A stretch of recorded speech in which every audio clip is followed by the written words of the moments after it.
knowing that audio was probably civil lawsuit in the state of New York. Shannon Sharpe's world came crashing down faster than anyone could have imagined. Once a revered NFL Hall of Famer and one of ESPN's biggest personalities, Shannon now finds himself at the center of a scandal so messy that not even Disney, the parent company of ESPN, wanted anything to do with it. It all started when news broke that Shannon had been hit with a $50 million lawsuit by a 19-year-old OnlyFans model, Gabriella Zuniga. The allegations were not just shocking, they were downright disturbing. Gabriella accused Shannon of engaging in extremely inappropriate behavior, including violent threats and race play, a racially charged fetish that involved degrading, racially insensitive role-playing.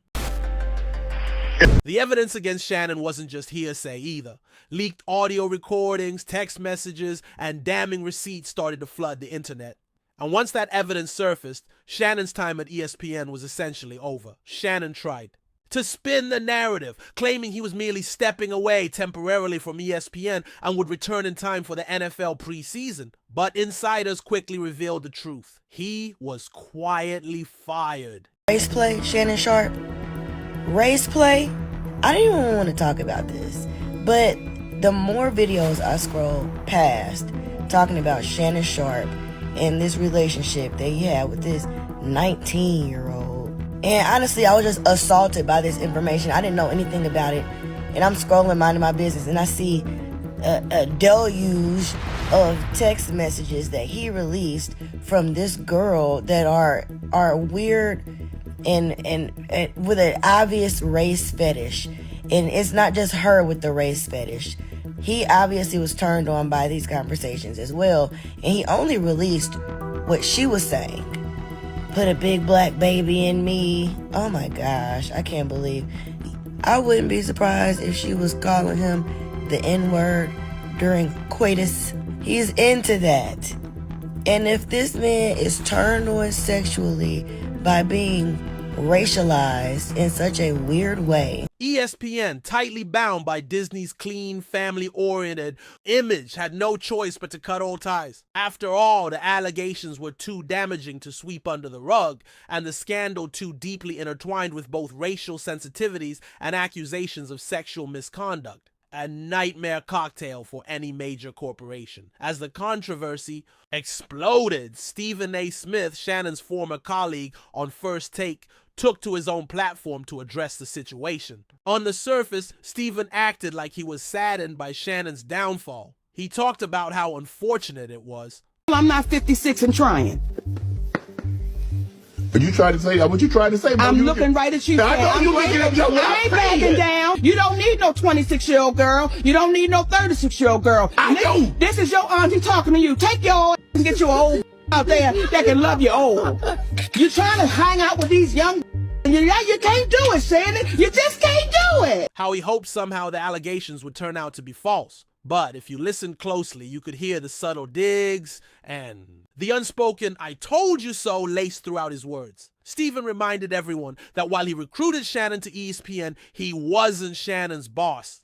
That decision-making power rested with Disney executives. The same Disney executives who wasted no time distancing themselves once the scandal became public. Stephen emphasized the reality many people overlook, even when you think you're powerful. all of us have someone to answer to. No matter how maverick we try to be, and we own our own business, and we're our sole proprietors like I am on this platform and stuff like that. There are advertisers, there are sponsors, there are people you do business with, there are partners, and there are bosses. Even when you believe you're irreplaceable, you still answer to someone. He spoke about sponsors, advertisers, and networks, all the entities that keep people in check whether they realize it or not. Public reaction to Shannon's mess was brutal. Sympathy was scarce. Instead, many fans said Shannon deserved every bit of karma coming his way. They mocked the fact that a man nearing 60 years old got played so easily by a teenager, especially after being warned multiple times. Long before the lawsuit, Cat Williams had sat across from Shannon on Club Shay Shay and warned him point blank about the dangers of dating white women, particularly younger ones, hinting at the racial and legal traps they could trigger. Monique also told Shannon bluntly that he needed to stop chasing young girls and settle down with someone closer to his own age.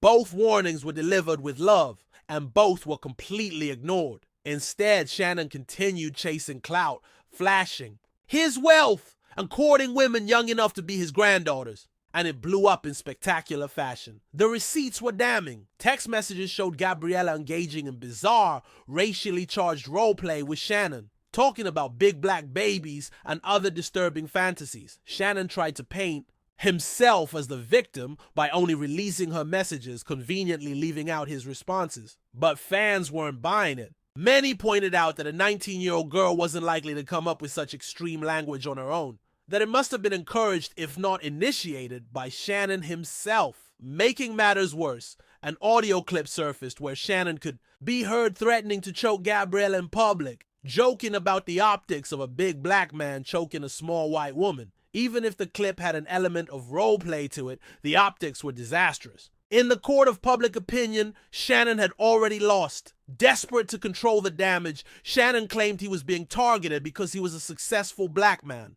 comparing his situation to that of Jay-Z, who had also allegedly been targeted by Tony Busby, Gabriella's lawyer. Shannon accused Busby of orchestrating a shakedown designed to exploit wealthy black figures. But that argument fell flat with the public. How could Shannon play the race card when he himself was paying a white woman to degrade him racially behind closed doors?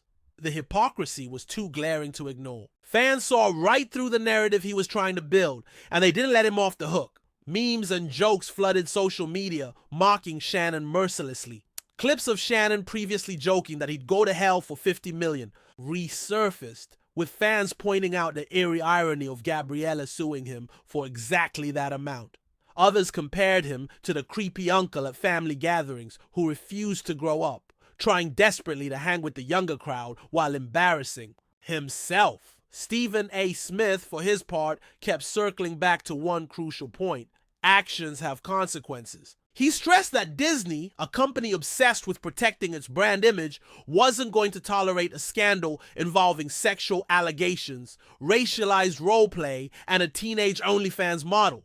No matter how talented Shannon was on camera, he was now a liability. And Disney doesn't do liabilities. Even more devastating was the realization that Shannon, in trying to prove his innocence, made himself look worse. Releasing partial screenshots of conversations without context only fueled suspicion that his own behavior was more problematic than he wanted the public to see.